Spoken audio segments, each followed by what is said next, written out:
What is next for the classic car market? We are going to talk about that. We're going to see the future. This is Bid Nerds. We're going to make predictions. The bidding starts now. Bid Nerds is your YouTube car game show. Yes, it is. Welcome, everyone. We are doing it live. My name is John Polnick. We are coming to you from the Container Park in downtown Las Vegas, as well as my partner way over on the other side of the screen, Michael Deeb in San Francisco. And in the middle, some of you may recognize, that is, if you know anything about cars or have been watching anything about cars for, I don't know, the last couple of decades or something. Mike! Look, it's Mike Spinelli. He's here. He's in the middle. He's here. What's up, Mike? How you doing? What's up, guys? Good. Mike good. Spinelli in the house. Where you at? I am in my dentist's office right now. I guess you can see that. I'm here early for tomorrow. Well, Mike you'll Spinelli. find it'll be familiar. It is similar to a dentist. I mean, this will be like pulling teeth. So, get ready. If you've got any painkillers, take them now. Mike Spinelli, look, I am really excited to meet you on the show here. I've been watching you for a long time, and guys, look, I think of Mike as you've got the crystal ball. I remember a show, I don't know how many years ago, had to have been 10, 12 years ago. You were in New York, I think, talking to the Manhattan Car Club. Is that who those guys were?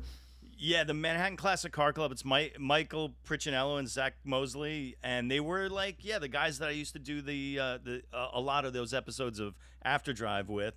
And they bought a lot of cars for the club, so they had a lot of experience doing that stuff. So they were a great resource, but they were also fun, and they were friends of mine for a long time. So I know exactly which episode. The episode, it was a big deal because I remember hanging out with Nathan Mers from PCA. He's kind of like the Porsche expert of the world, right? Everybody's like, he's the guy, he's the guru.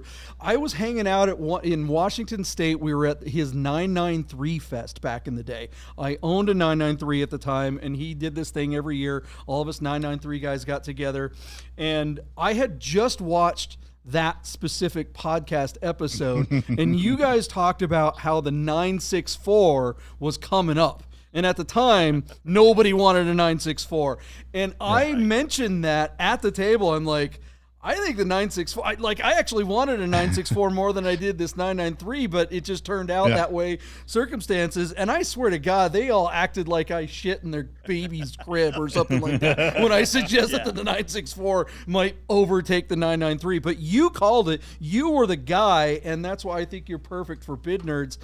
What we do on this show, you guys, if you're new to the show and you're watching right now, we pick the most interesting cars from all the automotive enthusiast auction sites, and we make predictions. We analyze the listings, and we get into the nitty-gritty, we get into the minutia, and we make a prediction. We always start off every episode by reconciling the predictions from the last episode. We hold ourselves accountable. That's weird on the internet. So let's get right to it. Thanks for the Nerd Herd who is hanging out here watching live. We love you guys. The Nerd Herd, if you are watching live and you're new, introduce yourself over there. JP, I'm still a little starstruck. Can I just ask our guest one question on behalf of the Nerd Herd before we start? Please do. What does Jalopnik mean, and how did you come up with that name? Wow, yeah. And it's really funny because this last year was the 20th anniversary of Jalopnik, and this year it was sold, and now it's basic. I mean, there's still kind of there's some people there that are kind of holding the torch for it and still doing content, but it's a very difficult thing to do now. The name. So just the quick story was that I was in a very Dilbert kind of tech writing job, and I wanted to get out and do something else. And I had started a blog, and it had a dopey name, and we kind of got mentioned on Gawker a couple of times, and I kind of got that weird feeling of invincibility of getting a really important blog to post something with a link to us, and we got a ton of traffic, and that was the drug.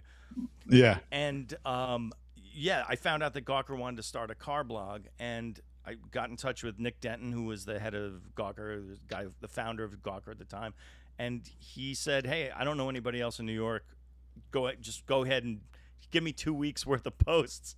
Yeah. You know, and that was that. But we needed a name, and back then the names of all the Gawker blogs had to be a person who did a thing, and had to be a connective to like the person on the other side of the screen. So we needed a name, and like every like standard car guy name was taken. So like Piston Heads, you know, Gearhead, like everything was taken.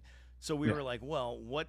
And we just started like just throwing stuff at the wall, and somebody said Jalopy, and somebody said Beatnik or Sputnik or whatever the hell. And actually back then it was sort of like that period in history was kind of hip. It was sort of like this like, you know, the late 50s kind of Cold War-ish stuff was, you know, was popular. So like we kind of landed on Jalopnik, and I said, no, absolutely not. It's a stupid name. There's no way. And Nick had already, he'd already registered it, and he was already like thinking about what it was going to be. And I was like, crap. So rad. Well, here we are. So rad. Jalopnik. So rad. And Jalopnik. is it a true story that the Onion was a source of inspiration for you? Well, always, yeah. I mean, I think you know, our previous blog was called Lasagna Farm. Had nothing to do with lasagna or farming or anything. It was we were just doing like parody of things that were happening. So we did a fake interview with people who were. This is so a moment in time.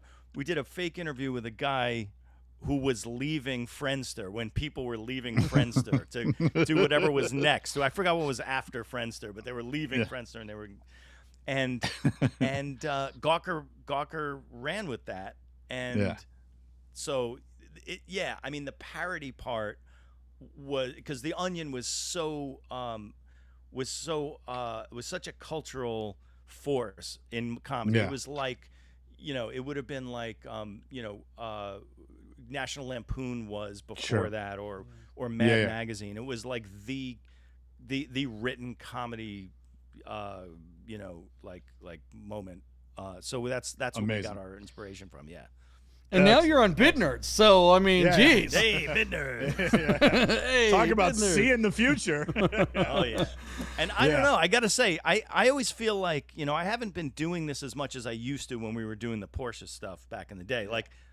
So, you know, we'll see if I still have any kind of sense of this stuff, but I have a feeling I might be rusty, a few months behind, a little rusty, but we'll see. We'll find out soon. Yeah. Well, this is a low bar we're setting. You're gonna be fine. You're competing against us too, Knucklehead. So no worries. Yeah. All right, well, let's get to the cars. You don't have to outrun the bear. You just have to outrun me and JP. Okay. All right, the first car we made a prediction on the last episode was what, Michael D? This car turned out to be almost as big a deal as our guest. What the heck happened here? Holy free holies. Okay, check it out, JP. As we have mentioned, Cars and Bids has a new regime. Dan Harmon and the new crew that are behind the controls at Cars and Bids are effecting change.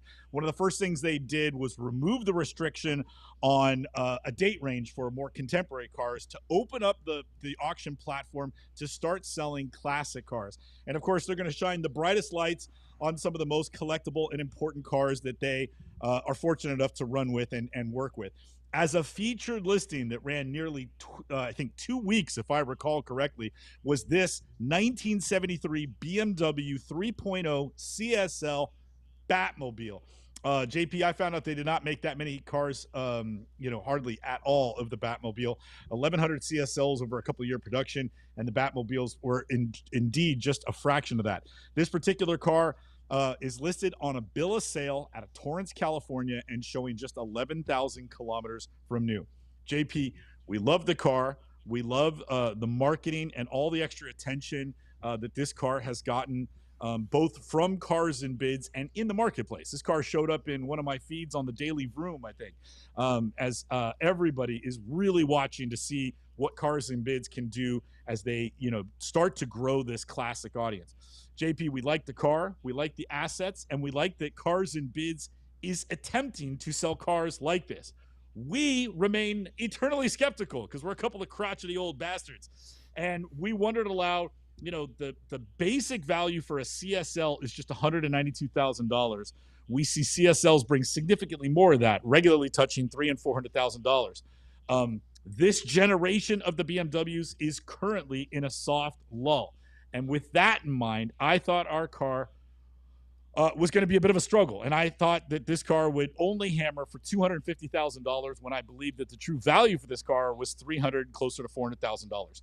JP, you took the under beneath me. Your bid, just $230,000. And Sahan, the Persian Pillow, our good friend and buddy, joined us remotely and late to the show as third nerd. Sahan jumped on with us at halftime and threw out a bid just like mine, $250,000.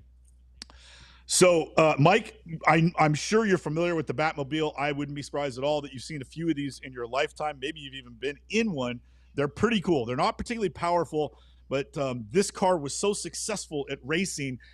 This car sort of ushered in the M range because of what Motorsports did with these regular passenger cars in touring car racing all throughout Europe.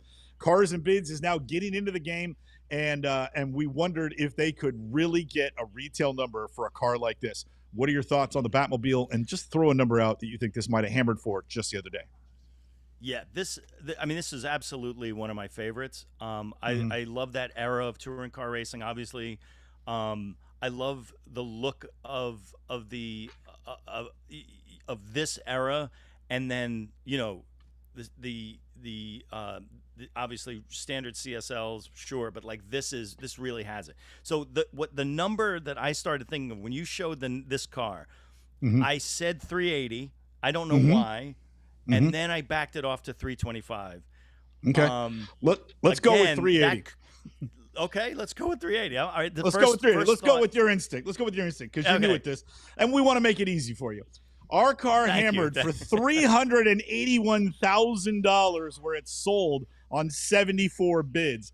Dan Harmon's right-hand man, a name I cannot mention out loud because I'm sworn to secrecy, texted me right after to give me a verbal one of these like, hey, what'd you think of that result? And I said, holy, and a bunch of expletives. And I said, tune into Bid Nerds on Wednesday where our hosts will eat crow on the air. So, JP, that is a retail number in this climate. This car is spectacular. Wow. And when 3.0s are at a high point, when the market is doing well, this is a $450,000 to $500,000 car. So I have two takes on this car. Incredibly well sold by Cars and Bids. This is how you're supposed to do it. It's exactly what JP said. If this is if they sort of create the watermark and ask everybody to aim for this, they will have more success. So well done. And then because the market is low, I also think this car is simultaneously really well built because I think these are really, really special cars. And when the market is high, I think the future is bright for these. I think they're really cool cars. They might not be the most powerful thing. It may not actually keep up with a turbo Carrera on a back road, but that's not really the point. These cars are a footnote in BMW's history and in touring car in general. And I just think this is a really well-built car, bought car because I think it's a $500,000 example when everything else is when everything's on the upswing. So JP, when you saw that result, tell me you didn't curse to yourself out loud and just go, holy, what the mother? I almost dropped my, I almost dropped the phone down a storm drain or something like that. I was like, what? Yeah. What? Cars and Bids, congrats. This is a badly needed win for the new management over there. And I hope the takeaway from this is that they, learn from this, guys. And I'm sure they have, and I'm sure they are. This is the standard by which all ads have to at least try to live up to. I know that not every car on the platform, they're going to still sell Miatas. They're still going to sell, regular, sports cars, cars for normal people. I mean, almost $400,000 car is not your normal listing, but their bread and butter is going to be those $50,000, $60,000, $70,000 cars that you actually can get some volume out of. And you're going to have to demand from those people that you cannot take a picture of your car in front of a dumpster in the old Kmart parking lot. I know that our founder Doug DeMiro just did his last video of a Bugatti in that next to a dumpster in the back of a Kmart parking lot, but you can't do it. So it's been difficult difficult for them, I think, in the past to demand that kind of attention to aesthetic detail on their listings when their figurehead is so known for not being an aesthetic character, at all, right? Now they've got it. Now they've got the case study that they can lean on and say, follow these rules, take good pictures, make good videos, and you will have success. What do you think of this result, Spinelli? And gosh darn you, six-figure car right out of the gate. You're all like, I'm gonna be rusty, and you're $1,000 away from Yahtzee, and you did better. Yeah, he almost got a Yahtzee on his first play. We would have had to kick him off the show. This freaking guy. I don't know. And I swear I didn't see it anywhere. I swear I didn't look. I mean, it was just one of those things where I was looking for a number and I didn't want to be too far off. And, it's like I just had just a feeling for it. Because when I saw it, I was like, it's either $500,000 or it's 180. And I was like, let's split the difference. But I mean, honestly, this is one of my favorites. So, I mean, I guess I'm slightly more tuned in. Yeah, good car. And a real important car in BMW's history. I mean, that car really did cement them and put them on the map, and everybody's been taking them seriously since then. So, yeah, very, very well-bought car. Excellent job by Cars and Bids. Shout out to Harmon and his crew. Like JP said, that's how you do it. Now make everybody else do it that way. Keep it up, guys. Keep doing ads like this, and you're going to start to take a bite out of BAT. All right, what's the next car that we made a prediction on? Michael D., what do we got? All right, JP, we're going to circle back to the 2004 Lamborghini Murciélago with a 6-speed manual. This particular coupe, JP, was listed out of Costa Mesa, California, showing 35,000 miles. But the 6.2-liter V12 is operated by the 6-speed manual, and we are seeing these early Lambos with the manuals really starting to bring some serious coin. JP, this car did have a little mishap in its history, so there is a minor accident reported on the Carfax. It's also not like a day-glow color, and I kind of think the color helped it, JP. I'm really feeling that dark green. That's like Porsche racing green. That's a really pretty shade that they painted this thing. So we got some miles, we got a little thing on the Carfax, and then we talked to our friends at classic.com, and they tell us that the average selling price of one of these manual Murciélagos is only $310,000. JP, my original bid had been surpassed by the time we went on the air, so I had to change my bid. I changed it up to $448,000 for the hammer of this car. John, you took the over on me at $450,000, and Sahan, the Persian pillow, our third nerd for last episode, he took the over above you at $475,000. So 310 is the average. We're all deep into the 400 range. Mike, what do you think about a V12 manual transmission Murciélago? And give us a number for it. So I think the mileage got me a little bit. I was saying the number that I was 365. I was saying. Okay. 365. That was and you're in the hunt.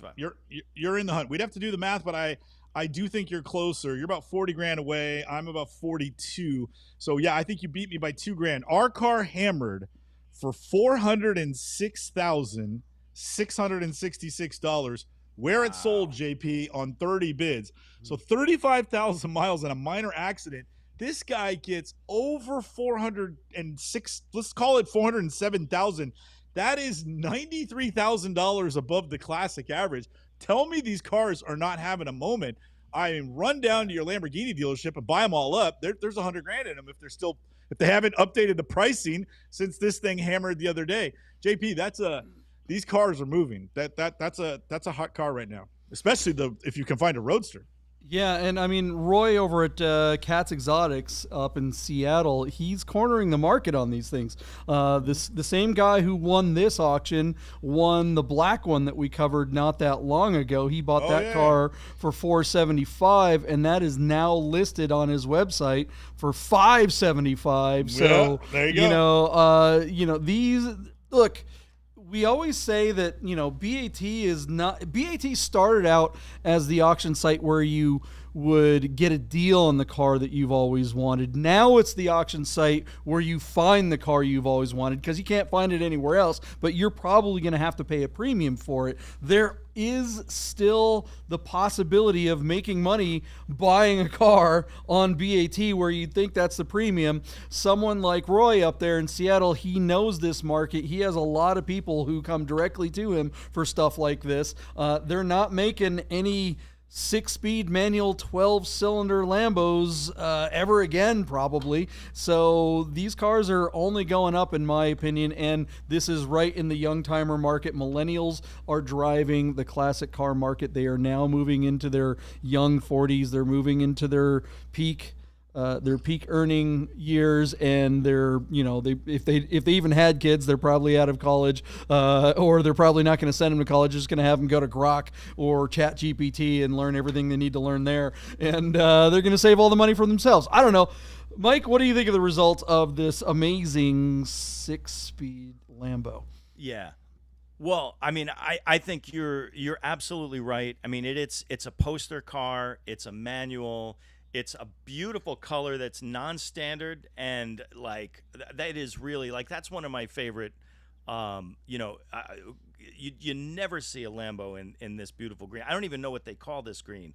Verde metallizado or something, whatever they call it. Says the guy from lasagna.com.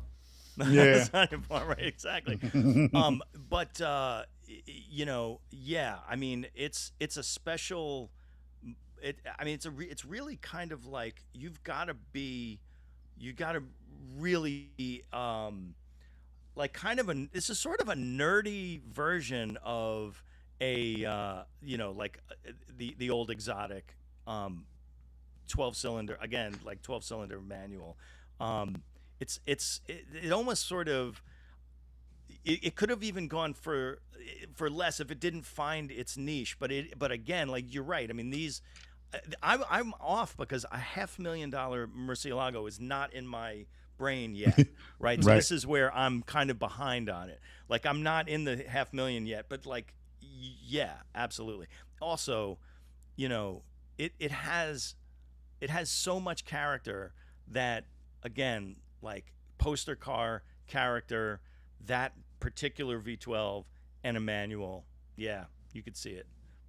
Love it. All right. What do you guys think of the results of this Murcielago? Was that well bought? Are these going up in value? Let us know in the comments below, and make sure you hit the thumbs up and like since you're hanging out with us. What's the next car on the list, Michael D? All right, JP, we are going to circle back to a 2007 Ferrari 599 GTB Fiorano that was listed on Cars and Bids by our good friend Chris Carbine from Carbine Motor Cars in New Orleans, Louisiana. Our car is showing 33,000 miles, and this car did have an accident in its history. Thus, the car is on a salvage title. We wondered aloud what the salvage title would do to the value of this car, because it's obviously been put back to excellent shape. The car looks fantastic in Tour de France blue, and those seats, I can tell you firsthand, are very, very, they're as comfortable and as cool to get in and out of as they look. Look, we've got a V12 with a single plate, sequential gearbox. This thing is an absolute beast and a blast to drive, and it's a really pretty car. So Carbine's got the car. He brings it to Cars and Bids. And now it's our job to figure out what he's going to sell it for so he knows what to promise his client. JPClassic.com tells us that the average selling price of a 599 in the secondary market is only $141,000. So given the fact that this car's got a couple of miles on it and it's got the, sort of the branded title, what would this car hammer for when it came to close on Cars and Bids? JP, my bid was $120,000, and I obviously wound up being the high man on campus. You took the under at just $116,000, and Sahan, the Persian Pillow, third nerd, his bid splitting the difference between us at only $118,000. Mike, you ever driven a 599 GTB, and what do you think? What would be the penalty for having one with a salvage title? Where are you at on this car? Yeah, that's a great point. I've never driven a 599. That era, I missed that one, and I regret it. Of course, I mean, salvage title. You know, I was thinking in the honestly, like I forgot that it was a salvage title, so I was thinking in the 140s. But again, like, what would it have hammered at? Yeah, I'm gonna say 112. I'm just gonna go 112. slightly lower. You're good. You're good. Yeah. You're good. Don't move that bid. Hang on while I read the result. Our car hammered for $111,100, missing Yahtzee by just $900, ensuring that he'll never be invited on the show again. Our car sold at that number on 23 bids. So, JP, first of all, where are we finding these guests? This is really embarrassing. Second of all, Carbine got somebody heckling, making some way out of bounds comment, like literally in the final minutes. We're talking like within 30 minutes to go, somebody's like, blah, blah, blah, blah, blah. Chris comes out to me and he's like, hey, will you say something to this guy? And I'm like, of course. And I go and I log on. Cars and Bids yanked the comment. It got flagged and they pulled it. So I want to tip the hat to Cars and Bids that they're paying attention to what's going on, especially, I think they're trying to protect all of their sellers, but certainly there's a handful of sellers that are bringing repeat business to them. Carbine is clearly part of the royal court of Cars and Bids, and the fact that they just yanked that comment and all that, I think that's the right thing to do, because it had nothing to do with anything. And so thank you guys, and I think Chris is real pleased because they got the car sold. And it's always a challenge when you've got a branded title. Doesn't matter how good the assets or the car or the feedback is, you still got to find somebody that's willing to, put that title aside and spend hard-earned money on a car that everybody else seems to naturally question. So the fact that he got over 6 figures for a branded Ferrari, I think is an incredible result. You don't JP, have to find one person; you have to find two. They got to Right. they got to bid against one another. Right. And so, look, I think the photos and I think the assets are what made this happen. I think the reputation of the seller, which is absolutely fantastic. I think Carbine bringing cars like this to Cars and Bids, it's going to take dealers and sellers with inventory that's as cool as this, that are willing to take the risk on Cars and Bids as they kind of fix some of the problems that they used to have on the platform in order to elevate the platform. This car, I think this car was risky on everyone's.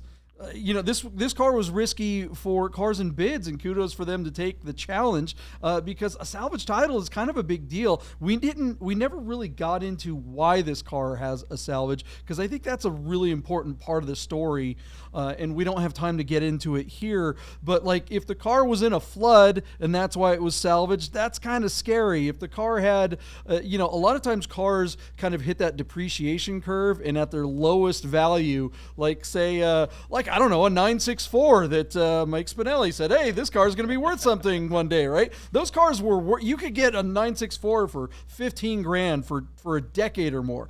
If that car got backed into by a Hyundai Sonata back then, it would have $15,000 worth of damage to it. It would, and that would total the car. And that's just like replacing a bumper or painting a door. Not a big deal. If you total a 964 now, that means, 964s are worth $100,000. So in order to total a car, it's got to be at least half the value of the car in damage. So that's, $50,000, $60,000, $70,000 worth of damage. That's a really big deal.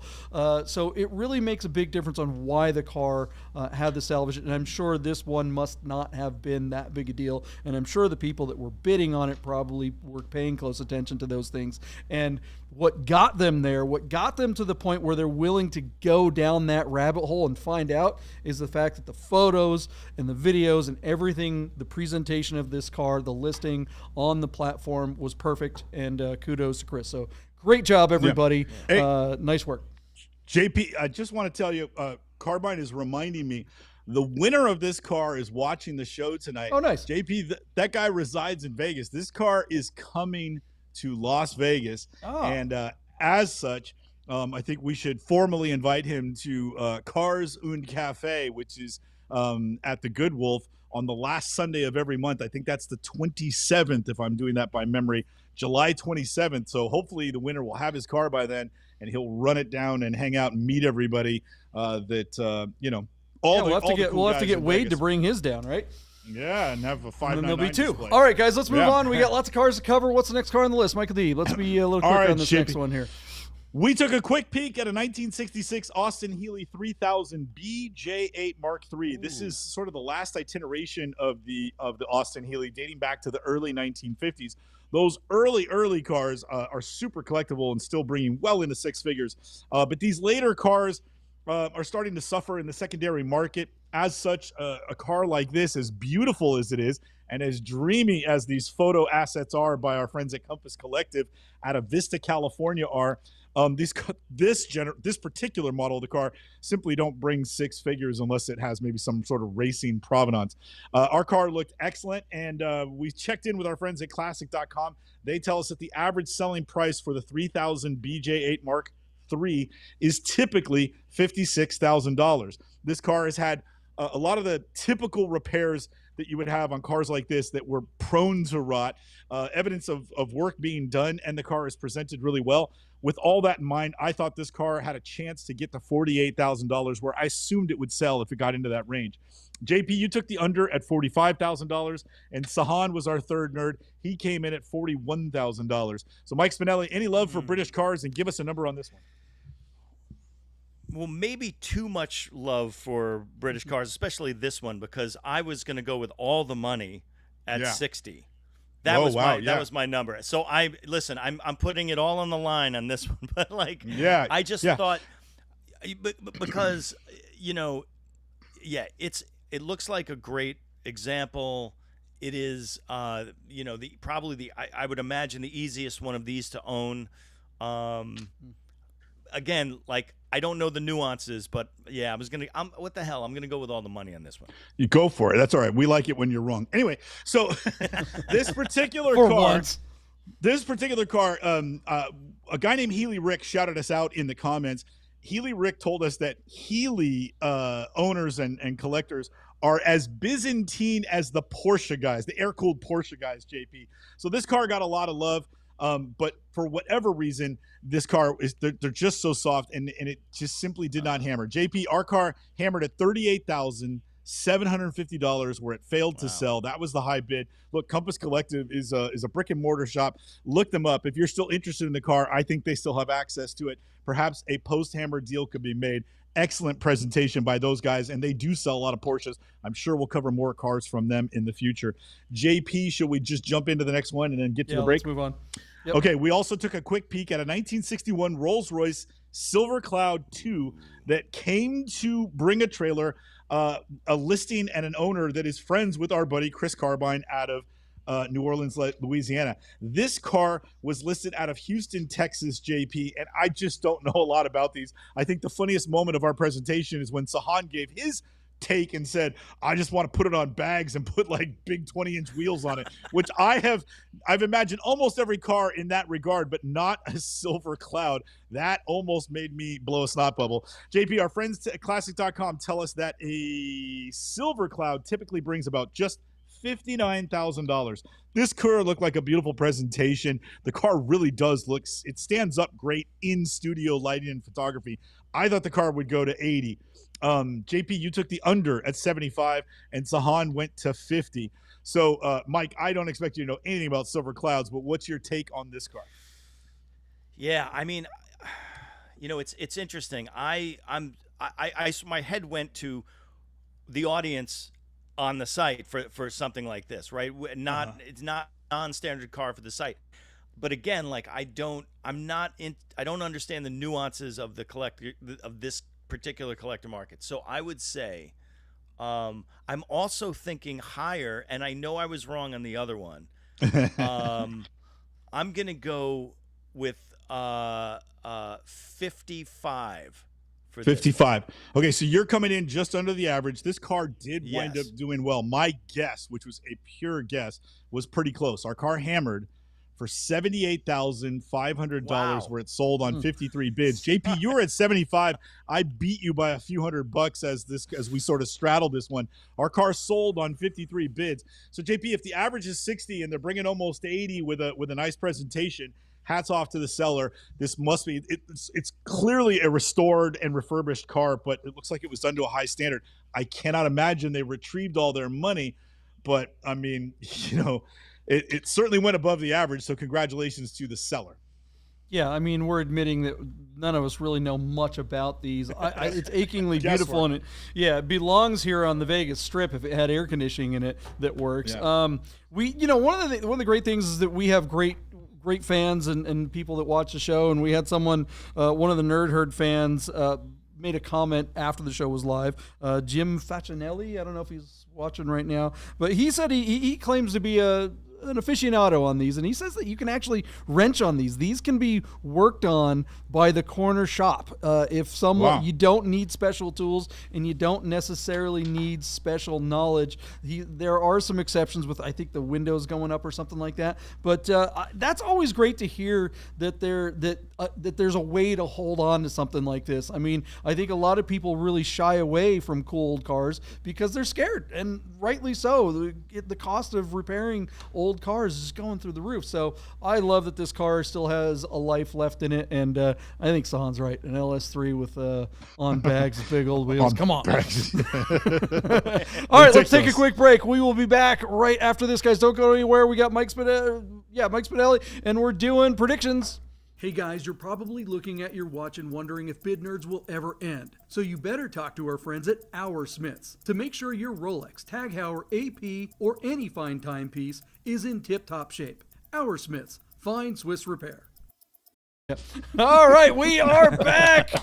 Mike Spinelli did not leave during the break, so that's good news. All right, I guess the checks are coming. Okay, let's get to some predictions. We got some really cool cars. We're a little behind on time, so let's get to it. What's the first car on the list, Michael D?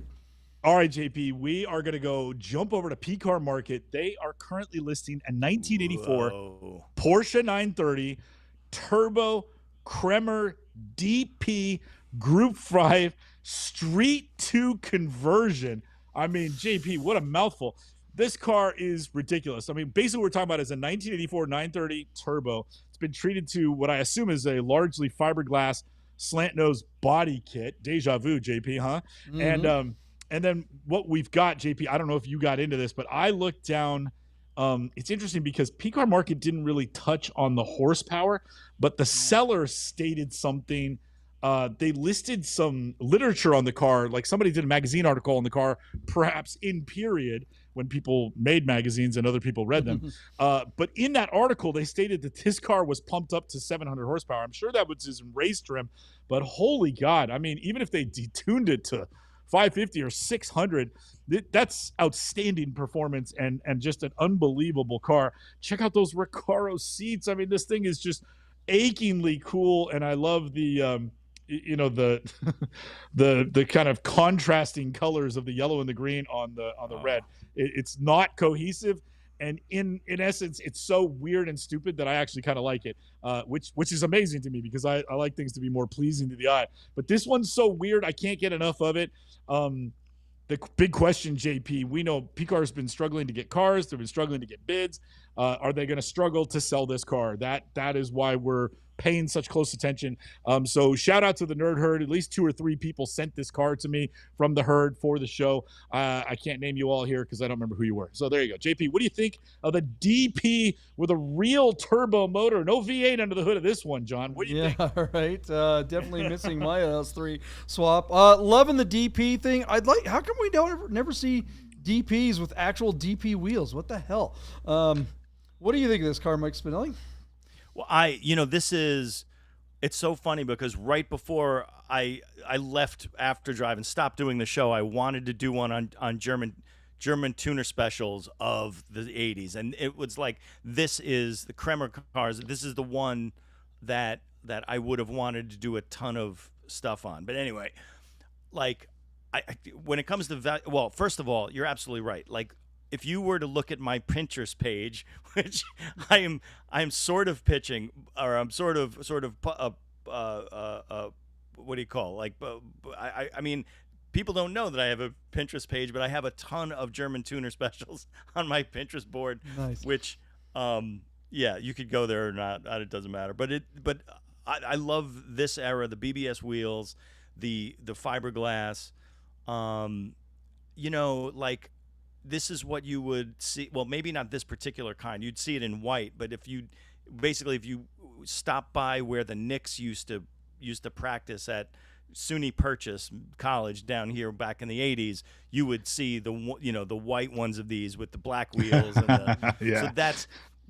So this is where, like, for me, nostalgia kicks in, and those stripes. Yeah, I could go on and on. As far as we don't need a number for you yet. We'll let you go last. Cool. Yeah. Great. Yeah. So JP, in this article in Nine Magazine back in the day, they were interviewing the folks at Kremer, and they said they wanted this car to be able to do 300 kilometers an hour when it was finished. That's over 180 miles an hour back in 1984. It's got a massive KKK turbocharger, and at peak boost, it does 16 PSI.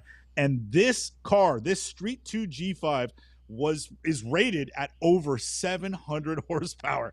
I mean, wow, that is a lot of engine, and it makes this an incredibly exotic car, JP. I mean, we've seen some builds, but none of them can claim what this car can do. That's crazy. Danny doesn't have anything to do this from RMC, does he? Is this well, unless Danny's handle as a seller on P-Car Market is Gonzo. Is that possible that he would go by Gonzo rather than RMC? I mean, he's been on the show, so I think that's entirely possible. The Gons is the name of the seller, but yeah, it looks like it's in Jacksonville, Florida, and it absolutely looks like it's in RMC's backyard. So I don't know, JP. What's this thing gonna bring? All right, John.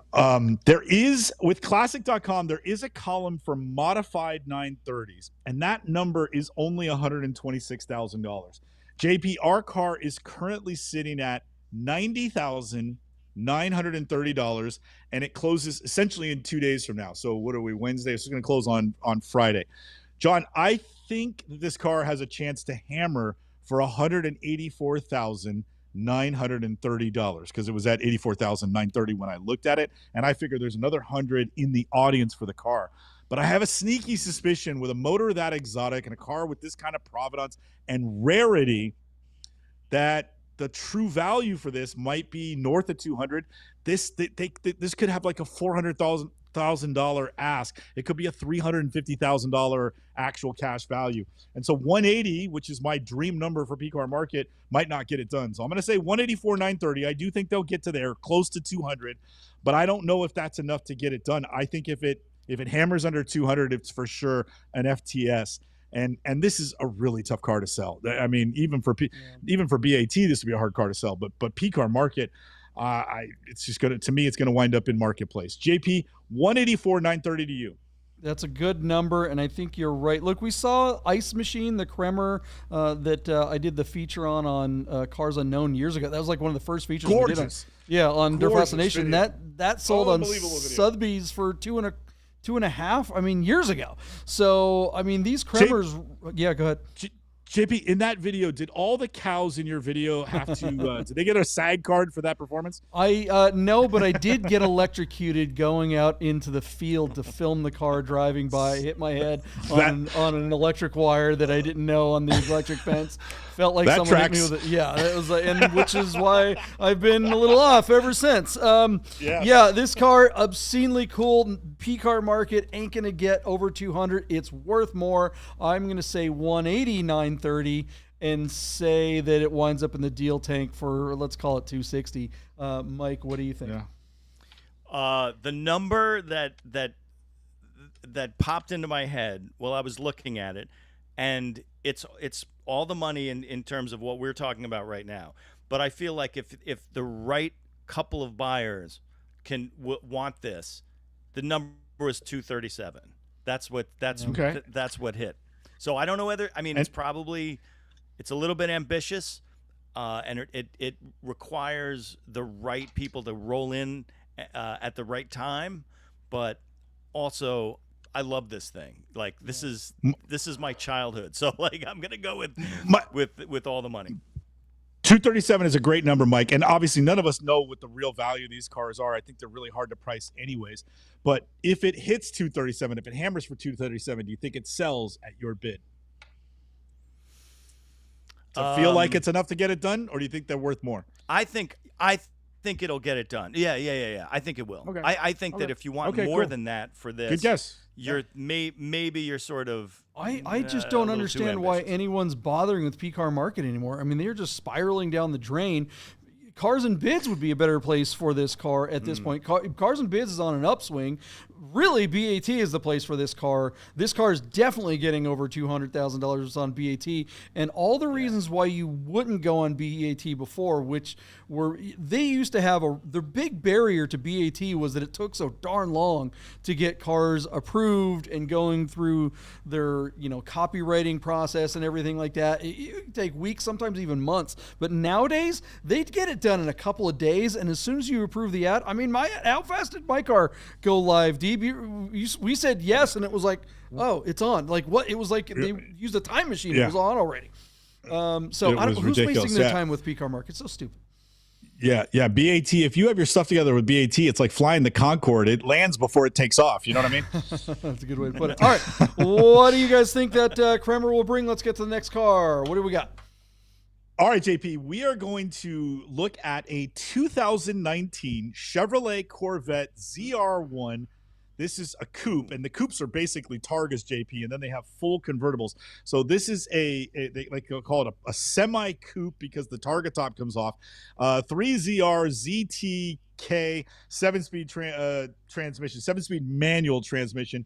The 3ZR ZTK, reach out to our sponsor and ask Anthony Vieira. He speaks Chevrolet and GM. He can tell you what all that means. I don't know, and I don't care. What I like about this car, JP, is that it's a manual, it's a Targa, and while Porsche values are going up, Corvette values tend to come down.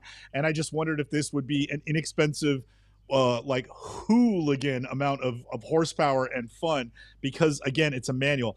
JP, we have covered this Michael motor car several times out of Neptune, New Jersey.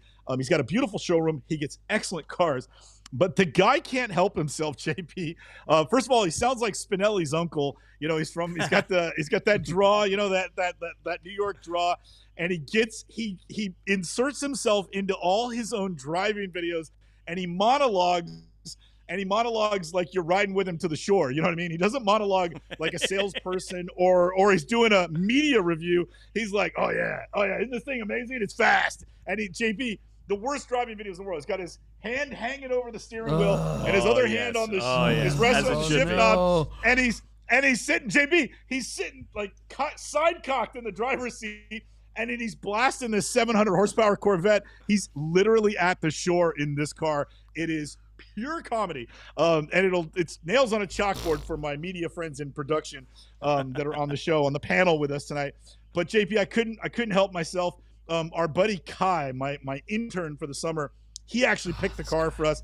And as soon as I saw the driving video, I was like, absolutely, Kai, we're running with your car. So shout out to Kai, a sophomore at Redwood High School, the nicest kid in the world, and has helped me around here. This is his selection. So JP, we were feeling those C3 Corvettes not too long ago. We were feeling those C3 Corvettes. I don't mind this generation of Corvette, but this ZR1 has too many wings and additions to the car. The way we hate like that new Supra for all its radiuses, this car has too much stuff tacked onto it that I can't take it seriously. I would actually prefer a standard one with good suspension than this beast of a motor with all the pretentious wings. But it's black, it's manual, and it's Targa.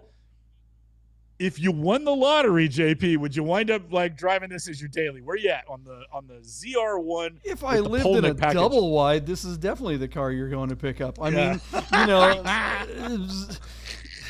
Peace, justice, and the American way. That's what radiuses are. The more wings for wings' sake. There's so much going on here. I hate to say it though, but I kind of like it. I mean, look, I think not the ZR7, but this is the C7 vet. I think they should have just kept making this car instead of the C8. I think it's silly that the C8 came out and now the engine's in the middle. They should have just called the C8 something else. They should have come up with a completely different line for that car. Corvette. Well, I mean, not even. Just don't call it core anything, because I think the Corvette and any of that kind of stuff just carries a stigma with it that nobody wants. But if they had called it, just make up an entirely new name and make a quarter of the cars and charge $250,000 for them and say it's a GT3 killer, I think they sell a shit ton of them. And then just keep making these and keep making front engine, big horsepower, cheap Corvettes, and there's still plenty of boomers left that will just buy every one that comes out. I think it was just a dumb move on Chevrolet's part to completely change that up. But this car, if you're going to get an old Corvette, or if you're going to get a modern Corvette, I would rather have this than the C8. What do you think, Mike Spinelli? Well, it's funny because earlier today, I was just looking at C6 Z06s, right? So, and I'm like, that's something that I would really, love to have it, because there's a certain simplicity to that if you look at it compared to this one. Naturally aspirated LS7, that 427 7-liter. So you start to look at this and you go, okay, well, this is more powerful, more car, but I actually do agree. Like the C8 to me is I can't get into it. I know it's a lot of car for the money. I know it's they keep upping the performance, and it just becomes it's a great, again, performance for dollar. The problem is it's a compromised design, because if you look at where the golf bags go, you can see where they had to make some adjustments. So the design doesn't do anything for me. This, though, if you picture it, it's a G. It still has the front engine GT car, thing around it, and that's why. But the problem again is great engine, really good baseline stuff, but all of those wings and canards and pieces and I mean, it's just too Batmobile-y. I think if I'm just would rather it more stripped down. I mean, granted, like if it's keeping the thing planted, because this, I mean, these are powerful cars and their performance is insane. So, I get it. For me, if I drove it around here, like up and down to City Island, and I'd fit right. I mean, 4:00 in the morning on the Hutchinson River Parkway, when they close it down and they go for it. This is the car that you want, right? So, oh yeah. What's it gonna bring, Deep? Yeah, JP, I can almost smell the Paco Rabanne in this front seat of this car. JP, I also wanted to cover it because I thought C8s would be killing the values of even the special Corvettes, but you kind of forget that, like, the way we make fun of the PCA of supporting all the weird stuff that Porsche makes, the Corvette Club of America, those guys, in their lawn chairs keep spending big money on these cars. So I wondered aloud in my mind, is this going to be like $140,000, $150,000 hammer? Classic.com, we'll start with them. These ZR1s are still bringing $208,000 on average in the secondary market. Our car is currently sitting at $166,000, which seems ludicrous to me for, essentially a 23,000-mile example with tinted windows. That is bonkers to me. To me, I feel like that should be the hammer. But now I got to read the tea leaves and say it's at $166,000. It hammers tomorrow, and it's already got 6 bids. So JP, initially I thought maybe 188, but that seems too close. I'm going to go $198,000, but that seems like way too much money for a car with this many miles on it. Somebody's actually driven this thing. It's not like it's pristine. So 198, but I'm out on a limb on that bid. I don't feel confident in it. Where are you at, JP? You're gonna come in underneath me, but how far? We're at 166 now. We hammer tomorrow. My bid 198. I think I'm going to kick you in the canards. I'm going to go over you and say $201,000. I think the black color kind of sucks up all the ugly radiuses. That if you're going to do this car, at least the black kind of hides a lot of the gaudiness. Spinelli, what do you think? Well, it's funny because I was thinking of going with all the money but I don't think I was going to say, all right, I'm still going to say it. I'm going to up that and I'm going to go 209 because I don't think it's going to go to 210. But because I think there's a psychological barrier, maybe. I don't even know what that means. I'm just guessing. But because you've already caught me off guard by telling me how much these things have been going for and the average price, because it's way over what I was thinking.